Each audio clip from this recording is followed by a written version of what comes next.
seemed like he had a big impact in the game for Saint. Yeah, exactly. He was just trying, that was his role, just play safe early, don't get dived on, and then become a massive force later on in the game. Fortunately, it was not enough for Saint to pick up their first match. It was OMG that won game number 1. As you can see on your screens, we are back into Champion Select, and this time around, Saint will be on the blue side. Both these two teams will be swapping sides between every single game. OMG will be on the red side for this second match. LeBlanc going to be the first ban that comes out from Saint, the second most banned champion against OMG, because Icon's a beast. Well, both teams are putting in a lot of respect for these mid laners, because the Talia pick, or the ban I must say, is that it's putting a lot of respect to Otto. They do not want to see him play that champion. A lot of pressure, a lot of force coming out of it.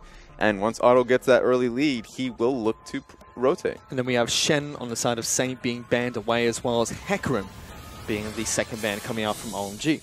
Yeah, both champions, they do work well together, Yes. the Shen and the Hecarim. We've seen that in almost every set we end up casting, to be completely honest.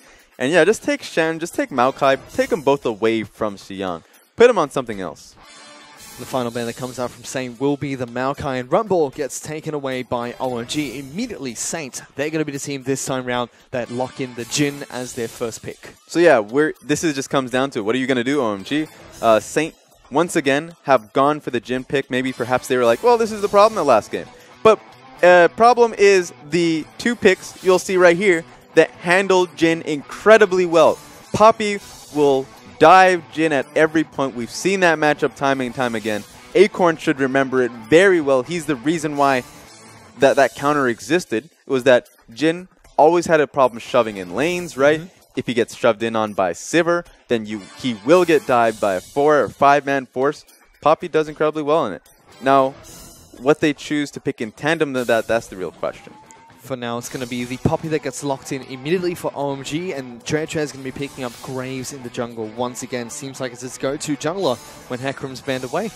Yeah, so Graves, it comes back to both of these players and their mindset. Chimin and Joy, both very carry mindset players, and if they want to play tanks, they'll look likely go back to Gragas, because Gragas does bring a lot of carry or playmaking early on in the game and later on as well. So going back to Graves, you have a lot of consistent damage. You can kite back, and then once you realize that the enemy cooldowns are just not existent, then you just jump in, put down consistent damage.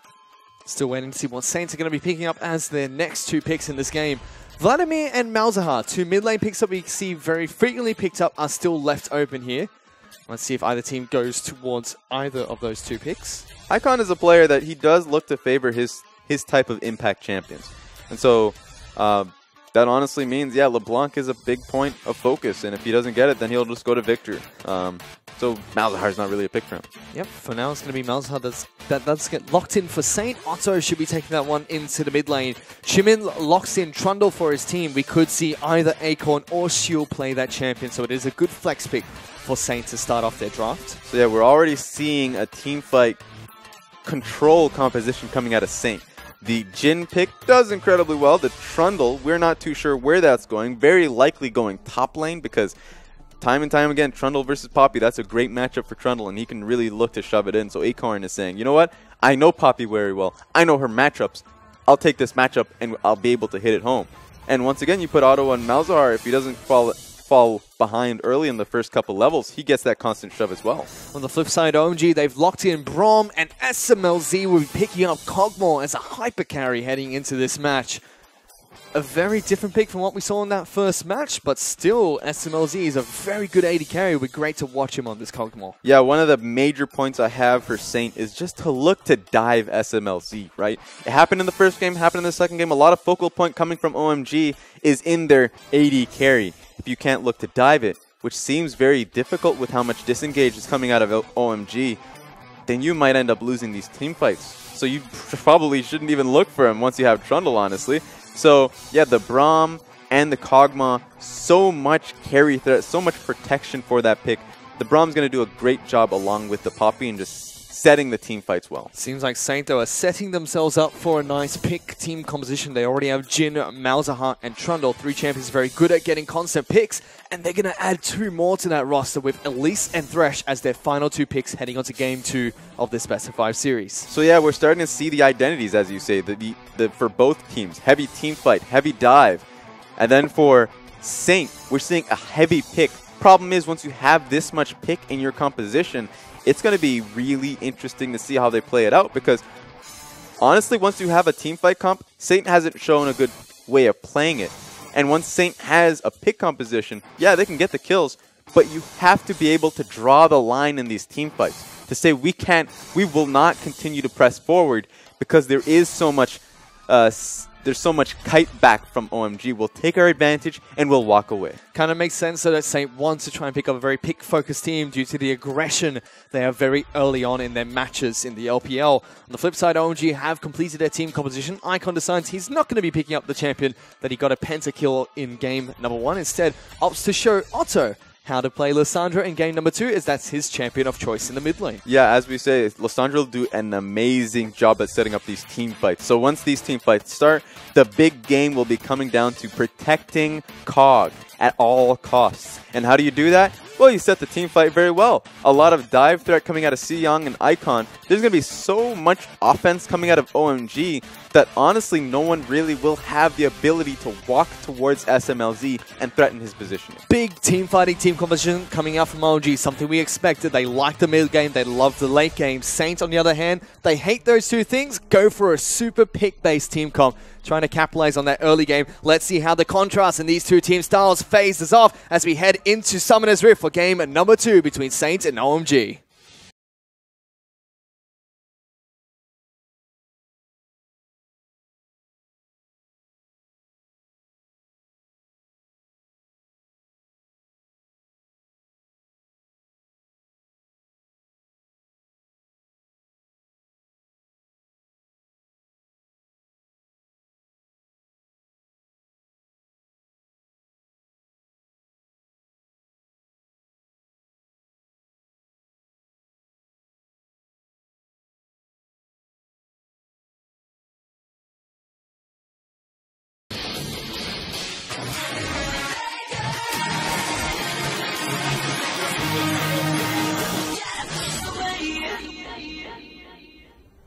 We're back onto Summoner's Rift for game number 2 of this best of 5 series between OMG and Saint.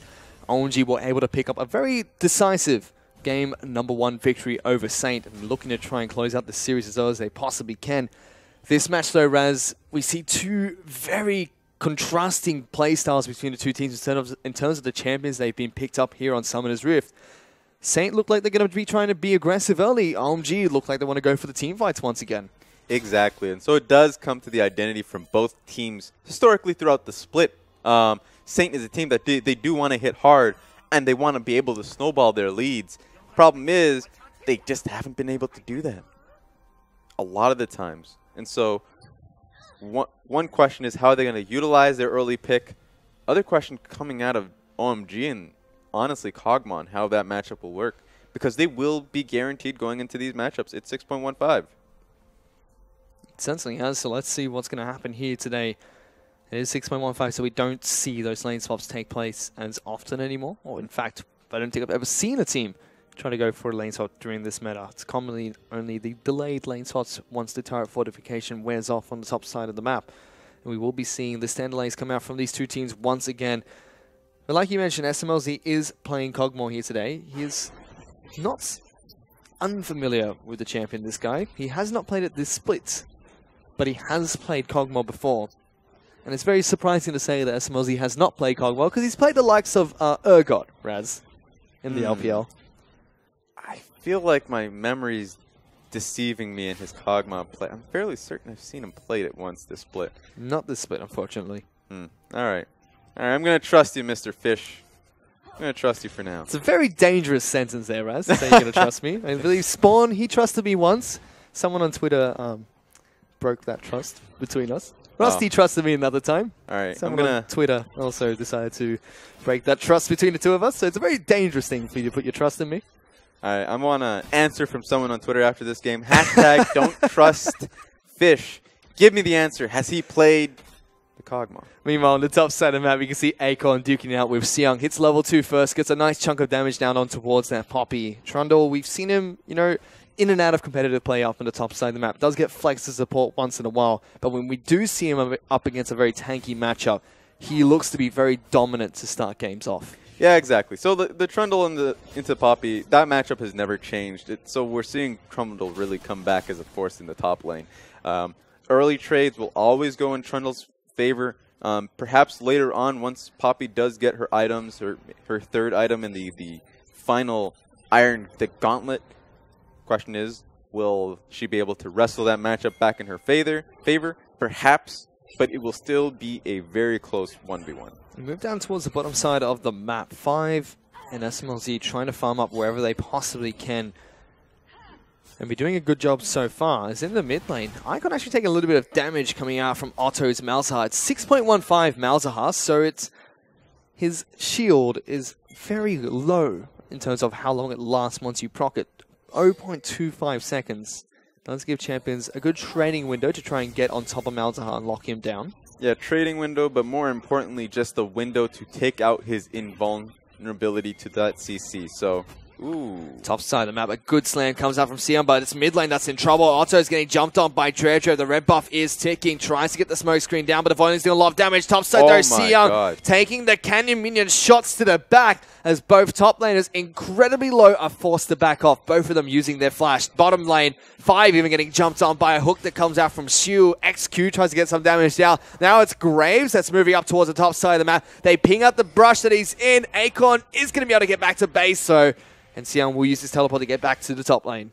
Yeah, not fast enough. Honestly, Acorn was afraid because Poppy perhaps had her cooldowns right back up. Didn't want to tank too much of that, obviously, with the minions very close. Bad trade from Trundle from the very beginning. It certainly was. Now Chimin's looking to see if he can catch out Dredger. Pings out, thinking that he is at the Krunk camp. Moves towards the top side of the map. Xion and Akon being very aggressive. There's no flash on either of these two top laners. It's bottom lane, though, that's being very aggressive to start things off. Go back towards the top lane, though, because now Xion's in trouble. Wanted to go get the slam on towards Chimin, but he uses Repel to get away. Akon taking a lot of damage, but it will be Chimin that picks up first blood. He's able to get away from the end of the line as well. And Saint put themselves on the scoreboard nice and early. Whoo, the tension was really rough there. He was able to get it going for him. But Acorn should not be this far behind. Not even behind. He was just even in that matchup. And he was very close for him to die, and the matchup would favor the Poppy. But he just took a really bad trade much earlier on in that 1v1. And it really just came down to the fact that once he got hit to the wall, he almost died. So great for Chimin to help him out in that position. Now it's going to be fairly good for him. Perhaps he's going to back after. Ooh, did not hit. Yep. Oh, we're judging you, buddy. Atlas would not be happy right now. Definitely not. Okay, he's gotten the rest. It's fine. We're fine. It's been able to farm up the rest of them nice and easy. Just the Cannon minion that's tilting me at the moment. We did mention Saint have a very big pick heavy team comp here, and they're looking to try and utilize that one nice and early. Otto actually getting jumped on by Icon here, returns the favor, gets the Voilings down. So that's Icon actually flashing forward to lock down Otto, gets the ultimate off as well. It's a level 5 Malzahar. Chimin can't quite get into the mid lane fast enough. Trying to go toe-to-toe against Icon to get the revenge kill. Will use the Repel to close the gap, and does pick one back for Saint. And the supports from the bottom lane were coming in to see if they could help out. Unable to do so. The 1v1 showing true, both mid laners, both incredibly talented mid laners. But of course, Icon gets the edge on that one. Showing his aggression in the mid lane, using the flash early to get the trade going in his favor. It is still fairly even in terms of CS between Otto as well as Icon. But Icon did get that solo kill to start things off. Lost Chapter was picked up by the Malzahar. Negatron Cloak was picked up by Icon. So big items all ready to start this early laning phase. So my first worry now is how Trundle is faring in this top lane, because although they do have a pick composition, it's more so that they have a split comp. That they do want to... Okay, all right. Be careful. XQ does get exhausted. SMLZ rains down the hurt. Treacher snipes him off with the collateral damage to get a kill in the bottom lane for OMG. SMLZ in 5 using this Kog'Maw and Braum nice and effectively. Yeah, I mean, this is a hard lane. It really is. Kog'Maw Braum, you fall behind once, or at least you are in a poor position once, you're instantly going to get stunned. But yeah, the composition that we're seeing from Saint just comes back to the fact that Acorn will be able to shove out and just bully out the Poppy. Jimin does react nicely though and heads towards Jojo's side of the jungle and takes away as many camps as he possibly can, including a red buff. OMG trying to use this time to take down the Cloud Dragon for themselves, and the next Dragon as well will be an Infernal Drake, so they'd be pretty happy with that. Teleport being used to try and get in towards the top side map. Xiang gets a good ultimate off to knock Jimin away from the dive that was potentially collapsing onto Xiang in the top lane. So very poor communications from OMG there. If he's going to knock him away, then do not commit the teleport early. Commit teleport if you know he's going to get dived. Xiang was fairly certain that he wasn't going to get dived because he did have his ulti and he was about to channel it. Unfortunately, they lose TP off of Icon for that. So my big point is your focus as Saint is to get Acorn ahead in this matchup to split and look to get that early rotate from him. He's gone for a very early Tiamat, so we'll have the extra laning potential on this Trundle and also split push capabilities once he upgrades the item. But that's my problem, is that if you get that Tiamat, he should have gotten it early, but he got the call, and so now he's looking to get his Hydra. But the fact that he got the call with the Tiamat means that he's going to have a little bit more of a stalled out laning phase to really start to bully that matchup. Certainly looks to be the case. On the flip side, we see Xiang repeating what he did in that first game, getting his Ninja Tabi nice and early, and then starting to look for more of the health-based items. Execute now getting jumped on. Will get locked down by that long-range auto-attack as Dredred goes over the top, gets the first kill, now trying to chase down Shield. We'll have Chimmer to throw out the Cocoon to lock down 5. He immediately moves towards the red buff, but the Braum will be able to space and zone away Chimin. We'll see if Dredred can pick this one up. They're just going to hand it off to him. Malzahar is coming. And then TP, actually. Deep into the back lines. Saint looking for an aggressive pick here. There goes Acorn, but he's locked down nice and early. A big ultimate comes out from 5, as well as a teleport from Xiang, which eventually does get cancelled. But they turn on Acorn instantly as soon as he teleports into the bottom lane. Okay, Saint. First lesson to Trundle versus Poppy. Your TP should not be priority. Your lane should be priority. He thought that he would come in and it would work out for his team. They would have the number advantage. They would be able to collapse, but he is far too squishy. He's not going to be able to handle or give much towards his team in that catch. He gets zoned out. He gets killed. And that's just going to be worse for him because their win condition is for that top lane matchup. But they're moving Chimin into the bottom lane, but the damage has already been done as 5 gets a kill on towards Shield. There's the Curtain Call, looking to try and take down the 2 members of OMG. Dredred's trying to get in here to block off the shots. XQ realizes this, immediately just uses the last few bullets to clear the wave. So it's a 1-for-1 trade in the bottom lane. Yeah, it seems like Saint is struggling to get anything going for themselves. With Kog'Maw sitting on 3 assist kill goals and 1 kill to his name. It's just really difficult to play up against. It's looking a little bit scary for Saint because OMG already off to a much better start than what they had in game number 1. 1,500 gold ahead of Saint. And now it's Icon that's moving up towards the top side of the map. Acorn has to be a little bit careful. He is playing a bit more passive than what we usually see him do. There's MLZ trying to clear out the waves, and Lissandra is finally in towards the top lane Tribrush behind Saint's tower. Yeah, I mean, if you're Saint right now, it feels really difficult because your bottom lane's behind and Acorn's behind from that bot lane go that he had. So it really gave Poppy the ability to farm up. That was a little bit cheeky coming out from Chimin. Is sitting inside of OMG's blue buff. There is no blue buff available for him to take, but it's just trying to hide in Fog of War. Thrash even moving towards the mid lane to see if he can assist Otto on his Malzahar.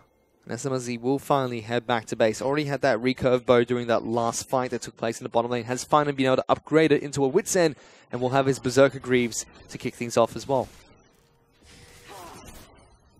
Yeah, already has the Wit's End to his name. If you're a Saint at this point in the game, and you're going up a Wit's End Kog'Maw, 12 minutes in, you have to worry. Especially if your entire game sense or like your mindset is to get Acorn ahead in his lane to shove out and really just make it a hard lane for Poppy, and she's even in this matchup, if not a little bit ahead, then what do you do from this point? you can't pressure out your top side. Your jungle matchup's starting to fall behind because Graves has 2 kills to his name. He's already having a lot of damage just throughout. Like, he can out-trade this Elise at this point. He's even trying to move down towards the bottom lane through the long route of OMG's jungle. Chimin recognizes this, is moving towards the bottom side of the map as well.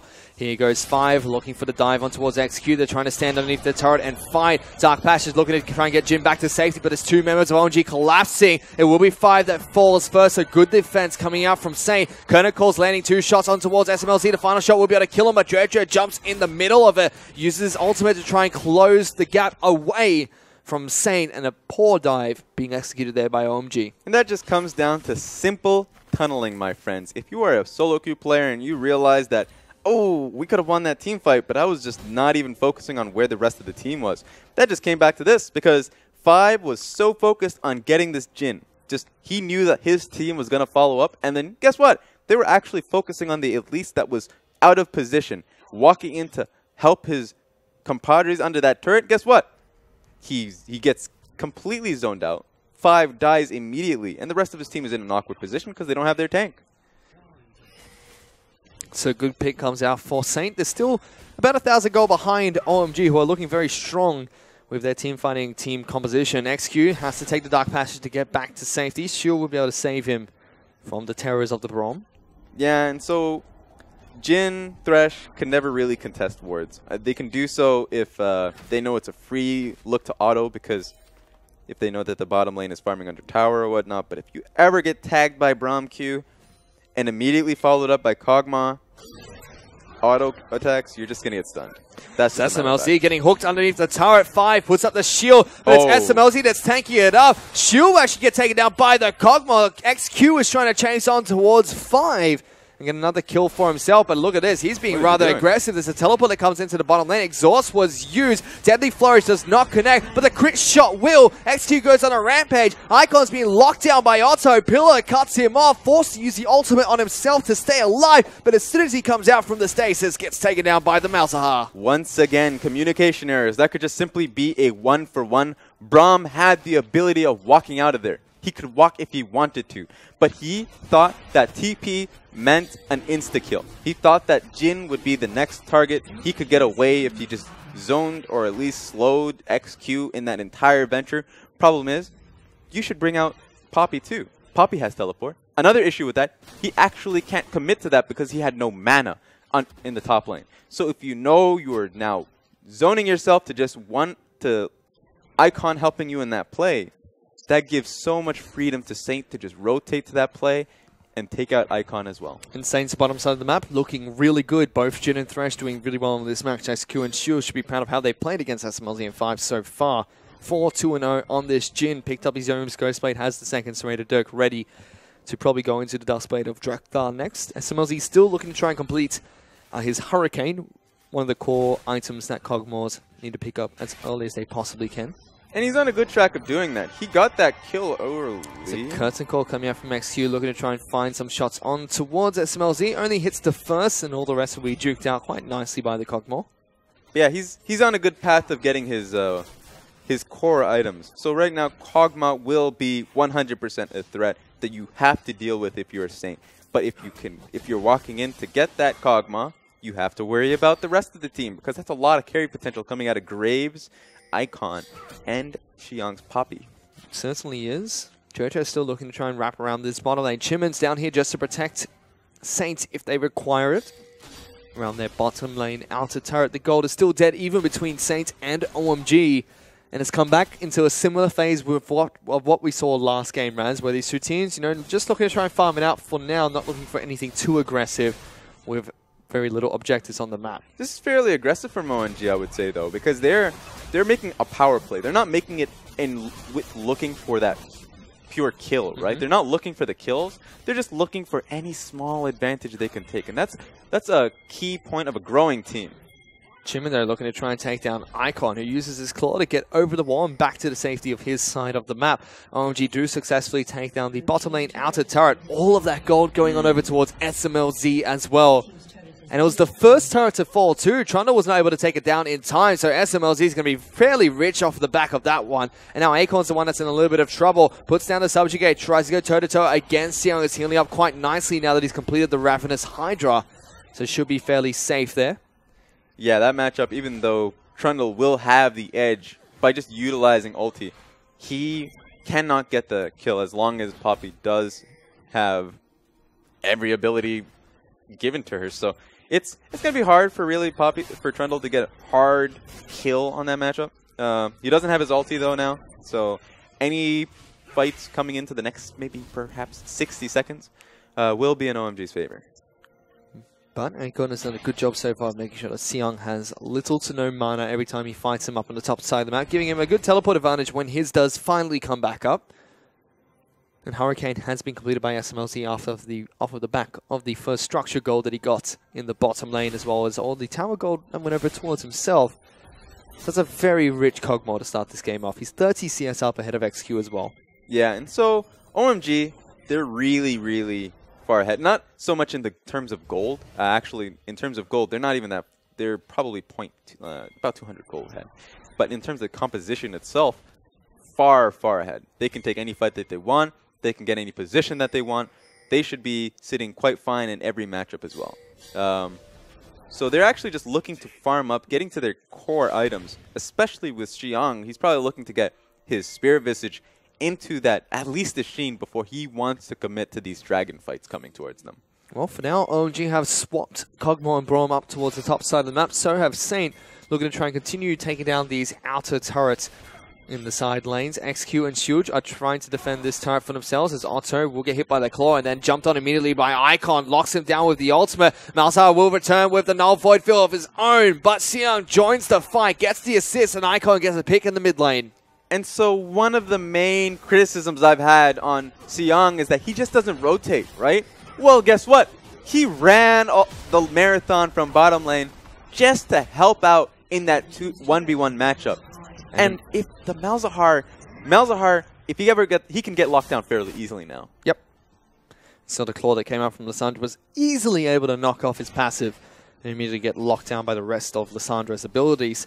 And that does mean that OMG are able to take down the middle lane outer turret, and Shield takes away the Raptor camp from himself, forces the ultimate coming out from Dredre and Spite, but he doesn't get the kill. Yeah, and so I guess that brings in the new debate about the effectiveness of Malzahar, right? Because Malzahar's effectiveness came into the fact that he was fairly invulnerable in certain matchups. If this was old Malzahar, and if Lissandra followed up on that E, would not be good for Lissandra. Nope. He would get bursted out immediately. Lissandra would not be able to put down much damage before Malzahar was able to respond.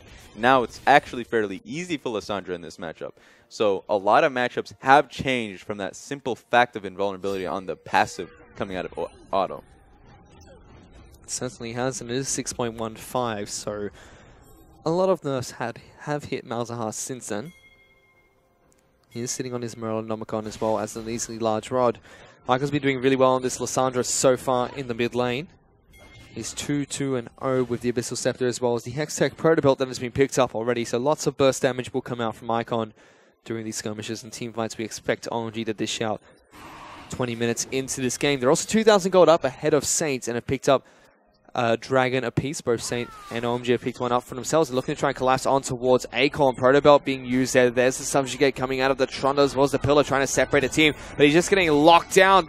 Spell after spell, and the final auto attack from Dredre takes him down, but a good curtain call locks down Braum, gets the revenge kill. Now Dredre has been jumped on by Otto, but SMLZ's here. He's spraying and praying and charging down on the rest of the members of Saint as he picks up one kill for himself. Dredre does get the double. Xiang is still chasing on towards Shu and XQ. XQ actually fakes backwards and gives them the gap closer they were looking for. Shu's now in trouble, throws out the hook, does not connect. SMLZ gets another kill. XQ has to be careful because Xiang is still chasing on towards the Jin, forcing him away from these turrets. SMLZ is even chasing as well. There comes the movement speed, gets the ultimate up, slows him down with the Q. SMLZ was looking for the fight. He gets locked down underneath the turret, but gets out of the range in time. They force the summoner spell out of the last remaining member of Saint. It comes back to the point. Xiang is carrying it through. He just pushes Saint away from his Kog'Maw, able to get kills after kills, but mostly that flash coming out of Jin will mean a lot for them in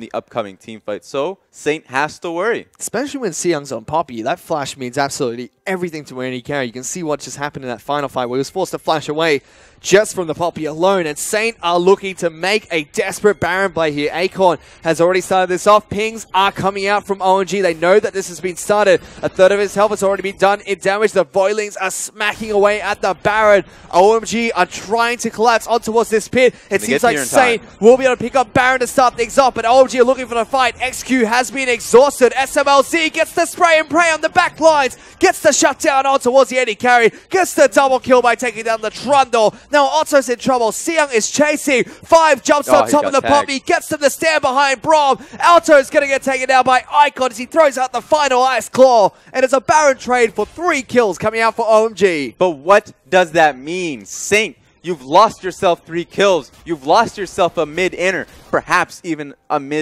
another mid-turret as well. But the problem is, sure, you've guaranteed yourself that you have Baron on 2 members. But can you use it for anything, especially with this much gold on OMG's teamfight comp? You can see that 44,000 to 38,000 gold at the moment. A 6,000 gold lead, now 7,000 with the top lane outer turret being taken down. 2 turrets and 3 kills for a single Baron pick for Saint. But it was a good call. Saint were far behind.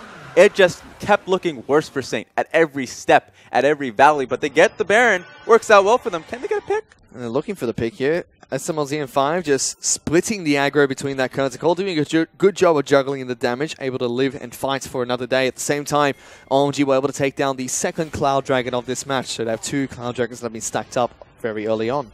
Yeah, it's not going to be very much for them. They do end up denying quite a bit from Saint. But Saint, they've denied a lot from themselves at this point. That one Baron call, though it was a good look, they weren't going to be able to take the fight coming out of it. They lost the fight, and so now they're going to be able to at least look to go towards their camps, get as much farm as possible, maybe look for a pick if OMG walks far too up. They do have the Jin pick, so any mispositioning from OMG can get punished. Let's see if Saint can punish them, because it's a very different game number 2 from their game 1, as they haven't been as aggressive as we expected them to in this match. Instead, it's been OMG that are the ones that are constantly being proactive, looking for those plays and those picks. Well, OMG is a good setup team lately. They've been setting up for a lot of plays. They even out-rotated the likes of Newbie in their regular season games. So right now, it looks like they're understanding the map more and more and how they are able to get those plays going for themselves. Meanwhile, Saint, it feels like they're just waiting for the plays to fall on them. Well, they're looking for a flank on towards Seyoung on the top side of the map. Tretre in a little bit of a sticky situation as well. Brom is all the way on the wrong side of the map with the Kog'Maw. Seyoung does get locked down from downtown. Shu and Jimin follow up to lock down the Poppy. Even Acorn's up on the top side of this map. It's not a good situation for OMG's top lane to be in. They're still chasing on him. The Flay will come out. Jimin takes him down. But already, OMG are on towards the mid lane inhibitor turret. They take down the inhibitor turret. They're looking to try and chip away at the inhibitor as well. Yeah, so that was...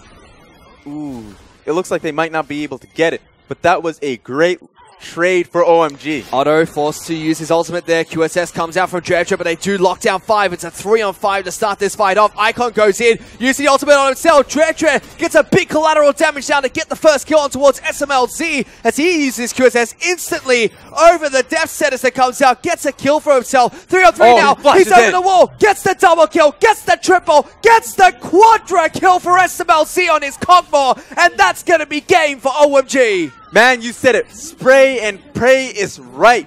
SMLZ is going off. He held onto his flash throughout that entire scuffle. And then he just, once he sees that moment, once he sees the point which he can clean up, flashes right in and nets himself that quadra kill and the game. And it was a 3-on-5 there. OMG fight back. They're able to pick up a very decisive game, number 2 victory over Saint. They are 1 game away from picking up a win in this best-of-5 series. This is really awful for the likes for Saint. They're coming into a game where this means a lot for them as individuals, as players, for the org as well. They're trying to create a name for themselves, for their brand, for who they are as players. It means a lot to them, and they are not showing up today. They had a very nice pick team comp, Raz. They got first blood, and that's pretty much all we really saw of their pick team comp. They were not able to utilize their team comp to their strengths early on in that match. Yeah, and I do think it means a lot when it comes to the Malzahar pick, right? Malzahar is fairly crucial. It's been a lot of points throughout the meta, but I think it has changed. I think that Malzahar is becoming a problem where he can get picked off fairly easily, and that the poke that he does dish out, not the poke, but the hard lockdown, and every single good. Every single time he uses his ultimate, SMLZ's like, thank you very much, I can now just stand still and shoot you. And you can't do anything in retaliation. Exactly. There's so much that even when he starts to ulti, when he starts to challenge it, sure, he's a standing mess where he can just get demolished, but more so, you can actually cancel it fairly easily now. So I think Malzahar is not a good pick anymore. Well, Otto was definitely not able to use it to his advantage in this match. This is the second last team fight that also went in OMG's favor. SMLZ again getting the double in this fight. Seong just being so threatening, chasing down Saint every single time in his poppy. It's 2 games in a row he's got his hands on this champion, and this was that final team fight. 3 on 5.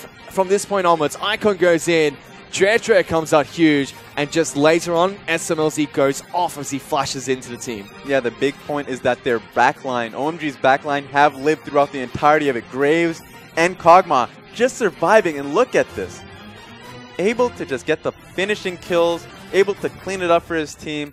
Got a lot of bank, a lot of gold in his pocket, but that didn't matter. You can just end the game, get the extra 50 gold with the Nexus. Exactly, Dan. They were able to end that game against Saint as well. Saint, it's do or die now. It's a best of 5 series, Raz, but 1 more loss, and they'll be heading into the LPL next year. Yeah, exactly, and I feel like that's an inevitability. I don't want to call it short, right? But OMG, as the season went on, they've shown a lot of growth as a team, as an organization, and this is their set. And they're looking to try and lock down this best of 5 series. They've already picked up game 1 and 2. We'll be back in about 5 minutes to see if they can pick up game 3 as well.